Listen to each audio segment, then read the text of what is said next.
At the Global Liver Institute, we believe it all starts with a patient. So what happens when a patient, a liver patient no less, one of the 500 million people living with conditions that often go undiagnosed, untreated, or misdiagnosed, mistreated, and stigmatized, brings the challenges of liver patients front and center?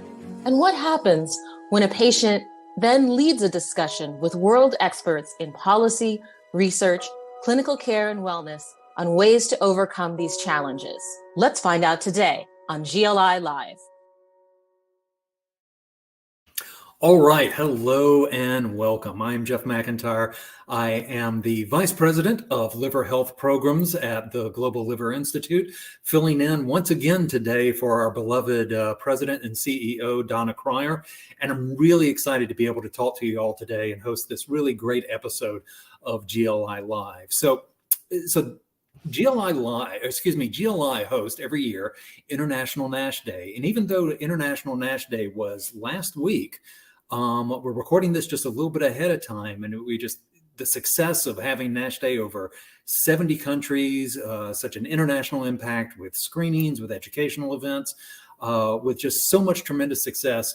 One of the things that people do throughout many, many cultures is celebrate with a big meal afterwards. And so we're really happy today to welcome Dr. Nancy Chen to talk a little bit about nutrition and fatty liver disease. And with nutrition being such a critical but challenging component on the development of fatty liver disease and the treatment of fatty liver disease, this is such a great time for us to dive into the pivotal role that nutrition can play in our overall health and in our environment. So thank you for joining us, Dr. Chen. Welcome. Let's just get started with kind of the basics, because I think you may be the first trained anthropologist we've actually had on the program here. And so can you tell us a little bit about yourself, kind of as a trained anthropologist? What does that mean? And how did nutrition kind of come in to capture your interest? So thank you, first of all, for inviting me to join this conversation. It's a real pleasure to always be talking about food and medicine. And as you mentioned, I'm an anthropologist, and my specific training is in medical anthropology, where I look at the connections and intersections between food and culture and also medicine.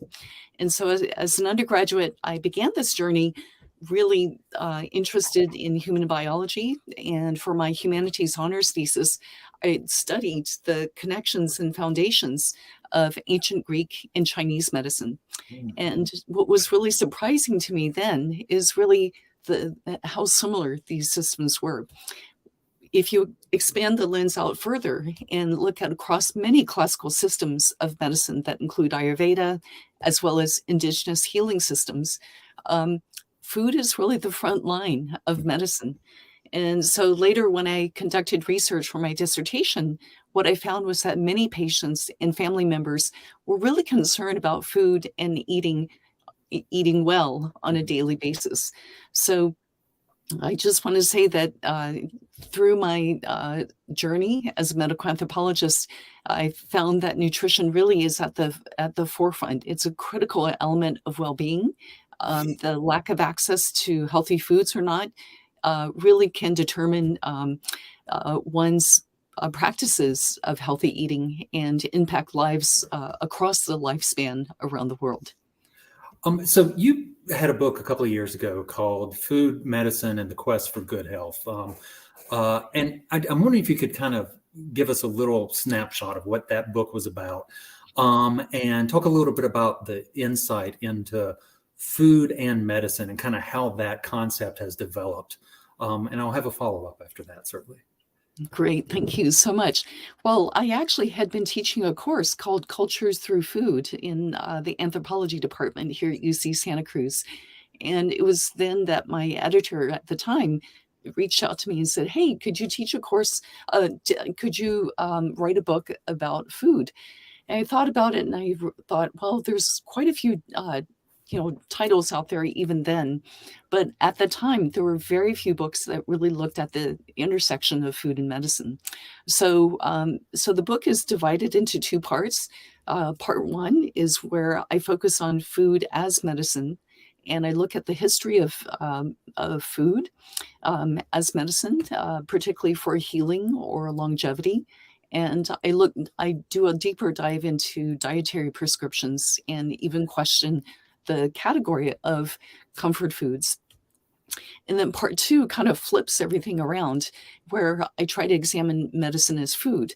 Mhm. And I really try to address the new transformations, such as what was then called nutraceuticals or Mhm. functional foods, as well as look at genetically modified foods and how we can understand medicating as part of a longer spectrum in relationship to eating.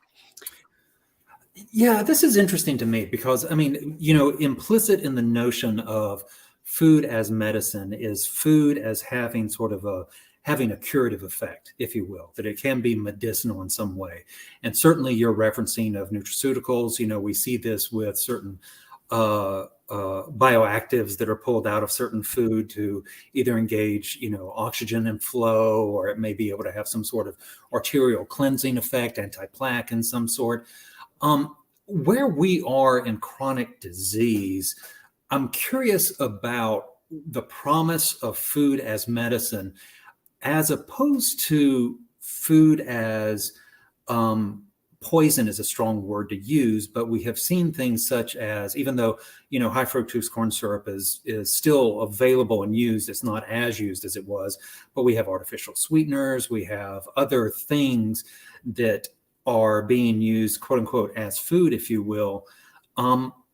Is food medicine? Does it have the curative effect, or where does it balance against food as in its properties that may not be as healthy for us in that way? I'm so glad you're raising this question, which is really about asking what are the limits in certain Right. ways with regards to food and medicine. There's so much out there now. If you look at, do just a search for food as medicine, and there are dozens of titles. Many of these publications really cite Hippocrates, the ancient Greek philosopher, who's credited with the statement, let food be thy medicine and medicine be thy food, right? So already looking at that intersection. But what's happening now is really this realization that there are limitations to solely thinking of food, that food can be a curative, but food can also be, as you say, potentially harmful. Right. And so it's important to also understand a lot of cultures around the world, but also medical traditions have really also tried to seek more of a balance, so to speak, so that excess of anything is not necessarily helpful. So learning to not only eat well and healthy, but also eat in harmony and balance with one's environment, with one's body, having knowledge of one's body, and then thinking about the ways in which food is part of a much bigger spectrum in terms of medicinal practice. But it's a critical part, and that's something that we can begin to explore more.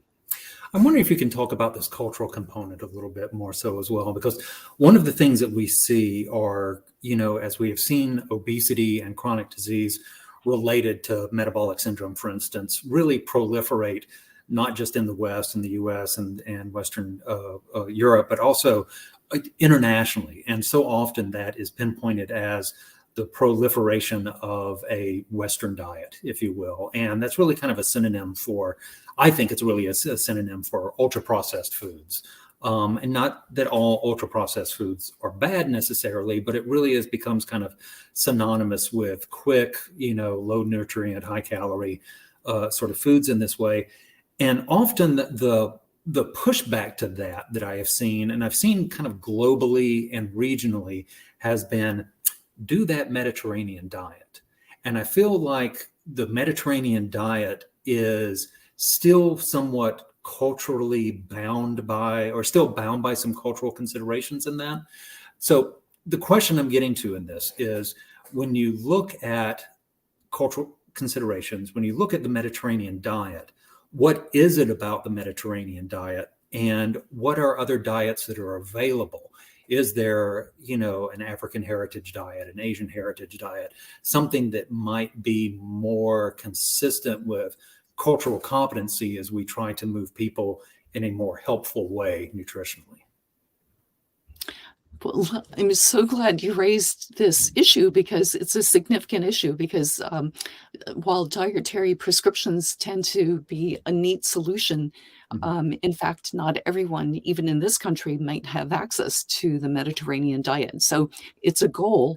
And as you point out very significantly, the amount of processed foods that we consume on a daily basis, whether it's here in the US or anywhere around the world, metabolic syndrome and diabetes,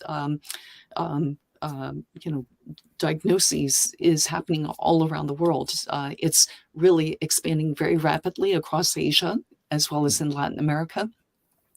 And a large part of this has to do with, changing lifestyles, changing food systems in which processed foods tend to be the go-to, quick, easy, prepared foods rather than taking the time or having access to fresher ingredients. So the Mediterranean diet is frequently promoted. And as you say, being perhaps more aware of not only different culinary traditions, but being aware of what's truly accessible in local markets might be another approach. So rather than, excuse me, thinking about a specific dietary prescription, really mapping out where one is located, mapping out one's food system, and really thinking about, well, given these circumstances, how can we incorporate other elements in relationship to a dietary prescription? So, where are the moments in which one might be able to prepare more food from home? And then that ensures more fresher meals rather than simply having meals that are already prepared by others and then brought back. So the nutritional content of food might be more readily available and accessible. So the diversity of cultural foodways is so important, and to think of it as an opportunity to further build out beyond simply a Mediterranean diet. I don't want to say that's the Mediterranean diet is the only solution. I think there are lots of different solutions, and it'll be great to continue that research. Yeah, it has seemed that is the case. I mean, we know with fatty liver disease and NASH, for instance, that there is a disproportionate impact on Latino and Latin American populations, especially Mexican American populations. And to go into those communities preaching a Mediterranean diet, I feel like creates immediately just a firewall there of not appreciating kind of the cultural components of the diet, not meeting people where they are nutritionally or in terms of like nutritional diversity or cultural diversity that they recognize and would appreciate, something that may gain us bigger access. What do you see as kind of the firewalls, or what are the challenges and the opportunities in approaching food from this cultural diversity sort of aspect? Well, I think I'll just circle back first to anthropology. As anthropologists, we're trained to observe and listen carefully in ethnographic research. So we study institutions and complex systems, as well as everyday life and ordinary people and families, as well as street cultures. And more significantly, anthropology is about categories, about what's meaningful or not. And so the incredibly diverse foodways, how we eat, where we eat, with whom or whom we do not eat with, when we eat, these are all factors that really shape the diversity of food cultures. So it's not just what foods are being eaten, but also, the how, when, where, why. That's also very significant too. As you mentioned at the beginning of this program, food can be a really wonderful way to bring people together, right? I mean, the fact that the event last week is often celebrated with a big meal, along with many life celebrations, whether it's birth or marriage or even the passing in death. These very incredible ceremonies and rituals are opportunities to bring people together. And yet, ironically, food is also a way in which communities can become divided into, individual units. So, rather than hyper focus on difference, which can be a firewall, it might be helpful to think about diverse foodways and food cultures as opportunities to learn about potentially not only new foods, but new sources of nutrition and how to prepare foods, how to eat, in other words.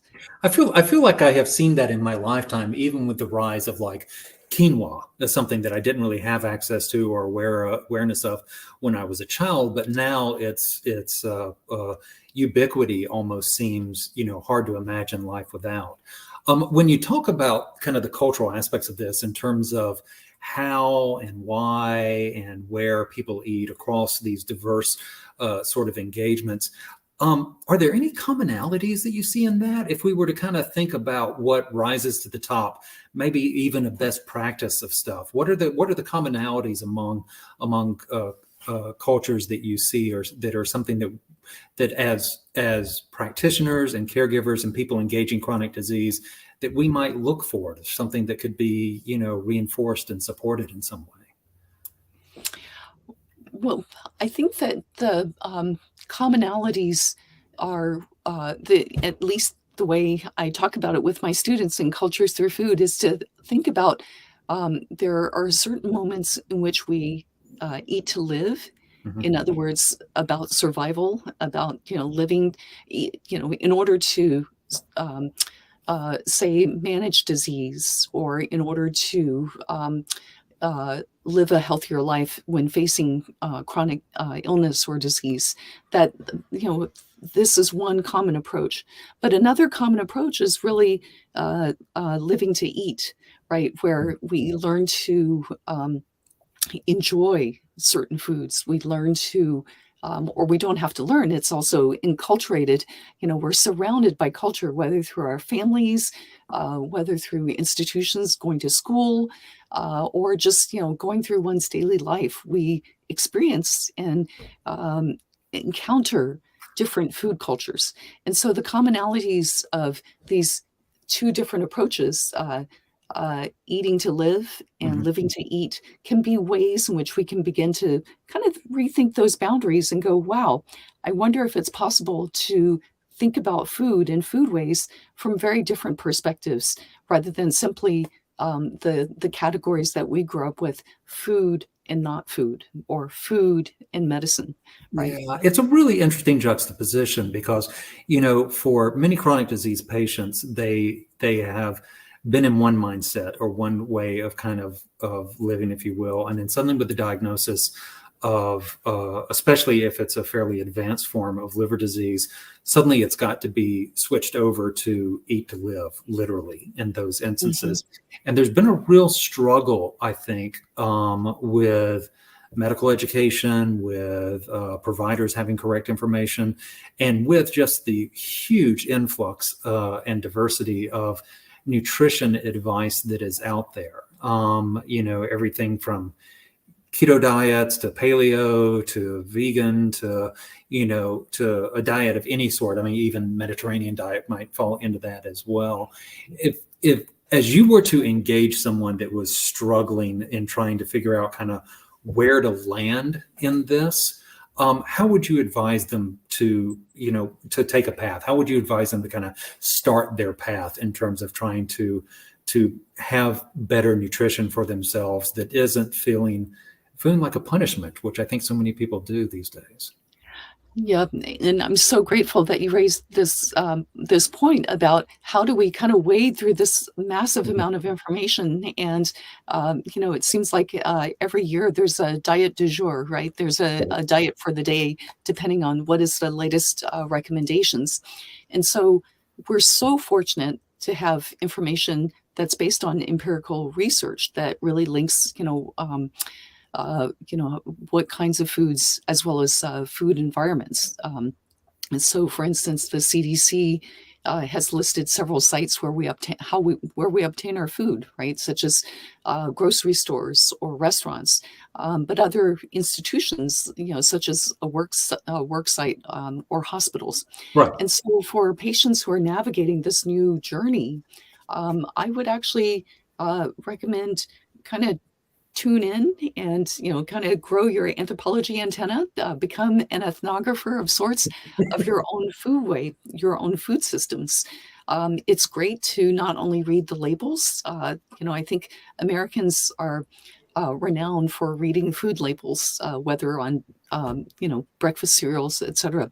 But also, I would advocate for a deeper knowledge, and that is really understanding not only where one's food comes from, but also building a relationship, not only oneself with one's food and what one is eating, but also relationships with the growers, with the land, and also thinking about, how these contribute to healthier eating, enabling us to think about the different food choices, including diets, and ultimately access to food, such as it's like circling back to the Mediterranean diet, if that is one type of dietary prescription, how might we incorporate some of those principles, such as having fresher ingredients or having, more vegetables, or having certain types of cooking oils versus others, right? So it is a struggle. It is a, and a struggle for different people, right? Sometimes it might be about having access to ingredients. For others, it might be just too much information. TMI, how do I navigate this landscape? So while acknowledging the very different challenges, at the same time, just know that you're not alone, that other folks, even in one's family or within one's community, but also in the broader institutional landscape, there's a lot of information that can be studied, and be an anthropologist, observe and listen carefully. This is a wonderful catalyst for a question I've got that I wanted to have. Was a question I don't know if I was going to ask or not, but I think I will, because as people struggle, one of the ways to perceive struggle is it's either a struggle or it's a daily practice. And you kind of take a little bit of that burden off of the notion that this is a struggle I've got to wade through every day, as opposed to just trying to create a daily practice which creates better habits and eventually falls into a rhythm, if you will. You did an article a while back, and forgive me for going into the archives here for this, on Qigong and some of the relationship between Qigong and nutrition as well. And Qigong, which I know, certain values that it represents. Could you talk a little bit about kind of the combination of those two values? I mean, we're talking about daily practice, and if we talk about something like Qigong, people often talk about that in terms of your daily practice as well. What is the connection there? I'm so glad you asked this question. I'm actually hard at work writing a chapter about this, which is really looking at the relationship between qi, which is in Chinese culture considered to be vital energy, or that's how it's been translated, and qigong, which is the movement of that vital energy, right? How do you engage in breath work and deep breathing in order to enhance one's health, or to deal with chronic illness. What's been really fascinating, especially if we think about the overlap between Qigong and nutrition, is that when we're eating, we're also chewing, we're breathing, and perhaps certain forms of certain daily practices, whether it's breathing or eating, that these are really fundamental to self-care and well-being. So I very much like, Jeff, your point that oftentimes when we encounter new information or are given certain prescriptions, especially dietary prescriptions, it might be easy to go, this is a struggle, this is a challenge. But if we can reimagine nutrition really as an opportunity, it's that this is an amazing opportunity to really assess what are one's needs, what are one's desires, and then what are the opportunities that we can engage with, not only our own personal dietary practices, but also how can we build better food systems that can also be equitable and Mhm. accessible for everyone, that can really, bring well-being for all. So I think that this is, like you said, these are incredible opportunities. We're at this moment when a challenge can become a pivot point to be to bring us to better places. Yeah, that's such a great point. I mean, I feel like on one side, in the extreme, when we talk about, live to eat, it's basically how much of this high calorie thing can I shove in my mouth hole, in order to satisfy whatever given urge I'm having at the moment, or fill a hole of some sort for me. And the opposite of that is a lot more of what you're talking about, is eating almost as an extension of a mindfulness practice, of being more mindful of, as you mentioned, even the physical act of chewing, but being more mindful of the food, which then, can build into a greater awareness of where the food comes from. It has certainly other considerations about how that food may be interacting with one's own individual health or even medications and whatnot. And so I really like this notion a lot of kind of the mindfulness aspect of that. In mindfulness classes and stuff I've done, eating has always been one of the first things. It's always eating and hand washing that they talk about. That's where you start. Most people start their mindfulness practices. And I think that's something to be really supported in this. So we're beginning to come up on time, but I got two last questions for you here as well. And one of them is I want to talk about, or have you talk about a little bit about what gets you excited in this area. What's something that you're optimistic about, that you look forward to? I feel like when we talk about nutrition, especially nutrition in chronic disease, wow, it is Sisyphus pushing the highly processed rock up the hill, and that there's so little good news. And the good news that does come out is, oh, hey, there's a little nutraceutical that has been discovered that may impact stuff in 30 or 40 years or something, but there's just such a flood of other things that we're trying to deal with. What's something that you're optimistic about or excited about in the field in nutrition and chronic disease that you could share with us? I'm so glad you asked this question, and it actually relates to your last point about mindfulness. Since I wrote my book and when it came out in 2009, 2009, there have been so many new discoveries and research, of course, about the microbiome, but also the relationship between gut health and the brain, so that we can also begin to think about food as medicine, not only for the body, but also for our minds.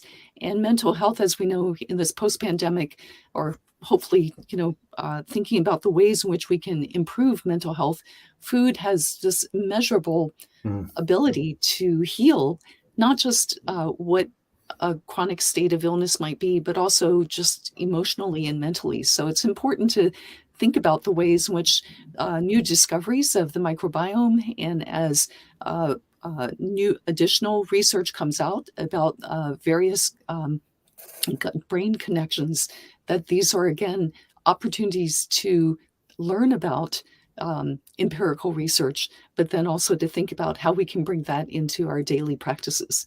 So I'm very, very hopeful and excited about this next stage. Just the fact that we, have these entities in our gut biome is really an amazing, I think will have and continue to have unfolding impact on the ways in which we might be able to rethink well-being, as well as how to deal with chronic illnesses and disease. Yeah, absolutely. I mean, I think to tie some of this together with, we see for instance, some of the research done on flavonoids as a nutraceutical and its impact potentially on neurological systems for implications with Parkinson's, with Alzheimer's, really being able to impact that. As a liver association, as a liver advocate or liver patient advocate, especially though, I think the gut microbiome is really kind of the undiscovered country, if you will, to quote Shakespeare in this, is that we've really got a lot to learn about what it does, what it can do, what the potential is, and how we can better harness that. And to reference your mention of qi, if you will. We also know in many cultures, the liver is represented as that source of energy. In India, it is considered that, much in the way that in the West and the US, that we consider, our heart as being kind of the center of our energy and everything. It's considered that in India and Iran and in various other cultures. And so it's wonderful to think that there could be a day and age in which we could maximize, and eventually be able to learn from each other in these ways, to be able to help, those with chronic disease and chronic liver disease, all around the world. So my last question, and we'll go out on this one, is if you had one piece of advice, it always boils down to a deliverable here at the end of the day. If you had one piece of advice for our patients and our patient advocates and the caregivers that are in the audience and are watching this to try to navigate the food landscape, to try to do what's best for them, to get started, to continue to reinforce good habits, what would that one piece of advice be for them? Well, I would basically just say, as an anthropologist, knowledge is power. And so there are consequences to thinking about food and medicine as separate, as well as the possibilities of realizing there's an overlap, and that these overlaps can significantly impact one's health and one's daily practices. So just really pay attention to how one might move forward in the world. And I'll just come up with one wish list. I know you asked for one, but my wish list is that imagine if every institution, whether public or private, had a chief nutrition officer or a food medicine collective. I would love to have as an anthropologist, we focus on the social, not just the individual. So, so much of medicine, kind of pigeonholes everything to the individual level of behavior and responsibility. But imagine if we could have more social awareness and to be able to spread that good for all. Indeed, indeed. So thank you, Dr. Chen. We really appreciate you joining us for our kind of last International NASH Day event. Always nice to go out with a good taste in one's mouth after such a great International NASH Day and a great conversation with you. Be sure to check out our resources at globalliver.org, which actually do even include some liver healthy recipes that we've gathered from around the world as well. So thank you, Dr. Chen, and we appreciate you participating. Great. Thank you so much. And I thank all the members of the audience in International NASH Day. Thank you. Please be sure to like this video, subscribe, and share your thoughts and suggestions in the comments below. Join us weekly on Wednesdays at noon Eastern Time for more episodes of GLI Live. Check out our website, globalliver.org, and follow us on social media to learn more about the Global Liver Institute and stay up to date with the latest in liver health. Until next time, stay safe, stay well, and stay connected.